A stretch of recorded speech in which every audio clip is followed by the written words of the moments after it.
Jorong Pasir Jaya, nagari yang memiliki keindahan alam yang indah, menawarkan wisata alam berupa panorama Danau Singkarak yang memukau dan menjadi tempat favorit bagi banyak orang untuk bersantai atau menikmati keindahan matahari terbenam.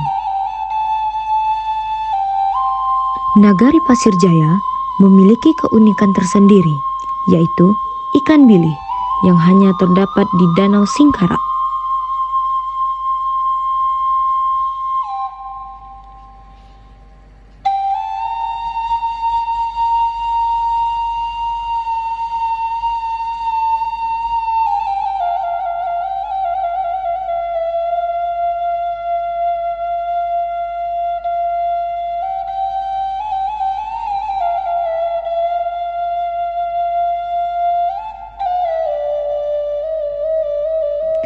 Nama pange merujuk pada cara pengolahannya, yaitu dengan cara merebus semua bahan hingga meresap. Ikan kecil ini memiliki rasa yang khas dan dijadikan bahan utama dari makanan tradisional Sumatera Barat, yaitu pange ikan bili. Hidangan ini sudah ada sejak dahulu dan seringkali dijadikan hidangan utama dalam berbagai acara adat maupun perayaan yang terdapat di masyarakat.